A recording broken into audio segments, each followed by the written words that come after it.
और मैं आदरणीय कलेक्टर साहब को आमंत्रित कर रहा हूं, पूरी समाज की ओर से पधारें, अध्यक्ष जी उन्हें लेकर आएं और डाइस से इस सभा में अपनी भावनाएं भी रखेंगे और हम सबका मार्गदर्शन भी करेंगे। आदरणीय कलेक्टर साहब डाइस तक लेकर आए अध्यक्ष जी। हेलो, अच्छा कलेक्टर जी।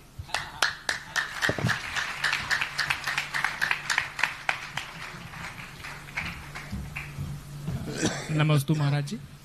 वैसे तो आपके दर्शन करके सारी जिज्ञासाएं मेरी शांत हो जाती है। मैं यही कह रहा था कि ना कोई भाव आता है ना कोई ख्याल आता है, बस एक शांति का अनुभव रहता है महाराज जी। परंतु आज जो यहाँ का कार्यक्रम है उसके वेशभूषा में पहले तो महाराज जी आपके आशीर्वाद से, जैसा कि अभी हमारे एक साथी ने पूछा कि जिनकी पुत्रियां संतान होती हैं उनके लिए क्या विशेष सम्मान रहता है, तो जिले में महाराज जी हम लोगों ने एक रेवा शक्ति अभियान चालू किया है मां नर्मदा के नाम पे, जिसमें ऐसे पालक जिनके केवल पुत्रियां ही हैं उनको विशेष हम लोग सम्मान देते हैं, जैसे कि निजी विद्यालयों में छूट से लेके निजी अस्पतालों में छूट, और जिसमें आप हमारे ही आज बैठे हुए बहुत से लोग जैसे कांसल साहब हैं, इन्होंने सहयोग किया है कि इनके शॉप में यदि कोई वस्त्र लेने जाएगा तो 20% का छूट देते हैं। तो ना केवल निजी संस्थानों में बल्कि हम लोग शासकीय कार्यालयों में भी उनको, उनके पालकों को विशेष उनके निराकरण करते हैं महाराज जी, और जन सुनवाई में जहां भीड़ रहती है उनके लिए विशेष व्यवस्थाएं भी हम लोग करते हैं। इसके अतिरिक्त हम लोगों ने यहाँ महाराज जी एक कुपोषण को मुक्त करने के लिए बच्चों के लिए एक अभियान चालू किया है। वहाँ पे मोरिंगा पाउडर हम लोग दे रहे हैं और 10,000 बच्चों को महाराज जी हम लोग कुपोषण से मुक्त कराएंगे अगले 3 माह के अंदर। अशोकनगर को पहला ऐसा जिला हम लोग भारत का बनाएंगे जिसमें हर बच्चा कुपोषण से मुक्त रहेगा महाराज जी। और जो जिज्ञासाएं आती है मन में कभी कभी महाराज जी, हम लोग शासन हमेशा समाज के भलाई में, हित में काम करता है, परंतु जो एक बड़ा हित समाज का हम लोग करने जाते हैं तो उसमें कुछ लोगों का हित जो है वो विपरीत दिशा में प्रभावित होता है। तो आपसे यही जानना चाहूंगा महाराज जी कि इस चीज को लेके कभी कभी मन भी अशांत होता है, तो आप इसके विषय में हमें क्या देंगे? बहुत अच्छा प्रश्न है। पहली बात तो जिस प्रकार की अभी कन्याओं के संबंध में और बच्चों के संबंध में जो बात कही, ये बात बहुत अच्छी है। और ये सरकार के स्तर की बात के बाद जो सबसे बड़ी बात कही कि हर व्यापारी वर्ग भी उसको अपना अंग मान ले, जैसे इन्होंने कहा कि कासल जी अपने व्यापार में ऐसे लोगों के लिए इस बार, तो मैं तो कहता हूँ हर वर्ग को ये अभियान चलाना चाहिए जिसके जो अधिकार क्षेत्र में है, क्योंकि सरकार किसका नाम है? सारी जनता का नाम ही तो सरकार है। अपन जन जन मिल करके यदि ये करें, जैसे हम साधु लोग हैं, प्रवचनों के माध्यम से राष्ट्र का सहयोग करते हैं। प्रवचन के माध्यम से जब हम कलेक्टर वो वहाँ एक बार सीकर में थे, वहाँ कलेक्टर साहब थे सिंगल जी, वैसे ही चर्चा चलते चलते ऐसे ही भाव आया। एक विकलांग था, वो बेचारा चल रहा था, उसका पैर छिल गया, कपड़े फट रहे थे, लेकिन वो खुचुड़ के चल रहा था। तो देखा तो मैंने भाव किया, तो उस समय ने कहा पूरे सीकर जिले को विकलांग से मुक्त किया जाए और दिव्यांग से सहित किया जाए। हजारों लोगों को उस समय कार्य किया था। तो सरकार और समाज और साधु जिस देश में तीनों मिलकर के काम करें तो कोई चीज़ ऐसी नहीं है जो संभव ना हो सके, और करना चाहिए। अब रही बात, जब कार्य करते हैं तो विरोधी असामाजिक तत्वों को आते हैं। आप कोई नहीं, दुनिया तो मुझे भी नहीं छोड़ती। आप तो फिर भी प्रशासनिक हैं, ग्रस्त हैं, पक्ष विपक्ष आपका भी होता है, लेकिन ये दुनिया है, इन्होंने राम को भी नहीं छोड़ा। श्री राम जो जगत के कल्याणक थे, उनके लिए भी लोगों ने नहीं छोड़ा। हम लोग इतने समाज के कार्य करते हैं, हम लोगों का तो निजी कोई स्वार्थ होता ही नहीं।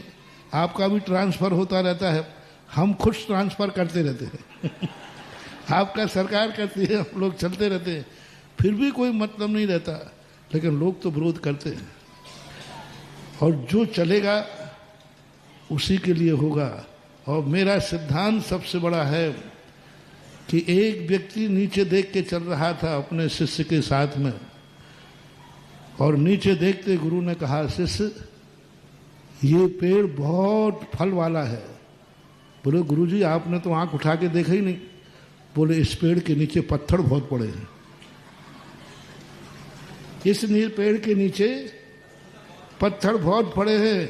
ये पत्थर बता रहे हैं कि इस पेड़ में फल बहुत है। और मैं इसी नीति को लेके चलता हूं।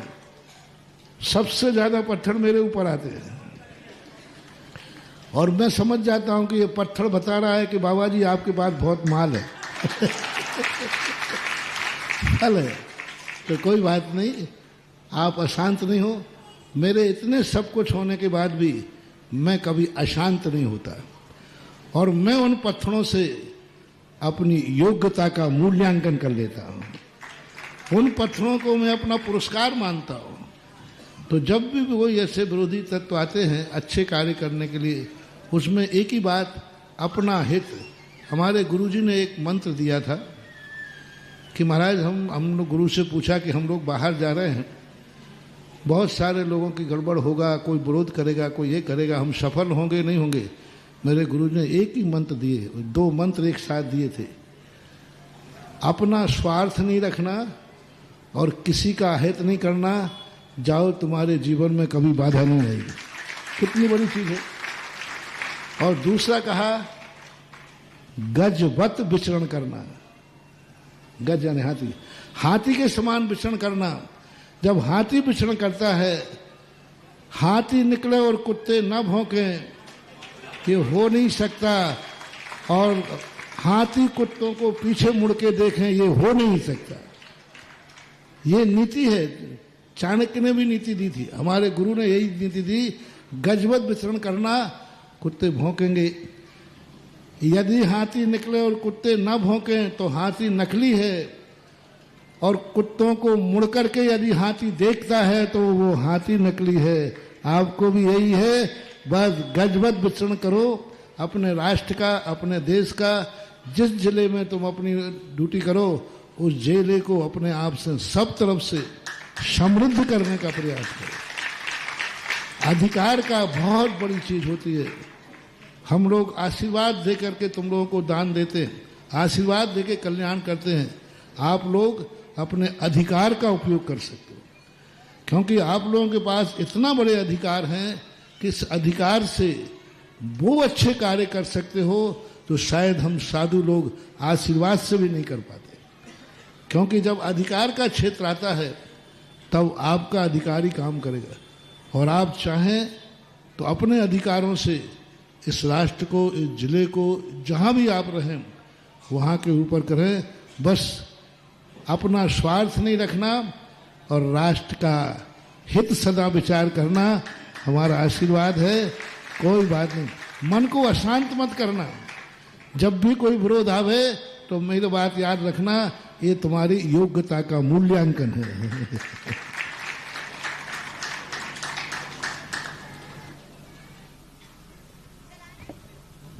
बहुत सुंदर हमारे कलेक्टर साहब की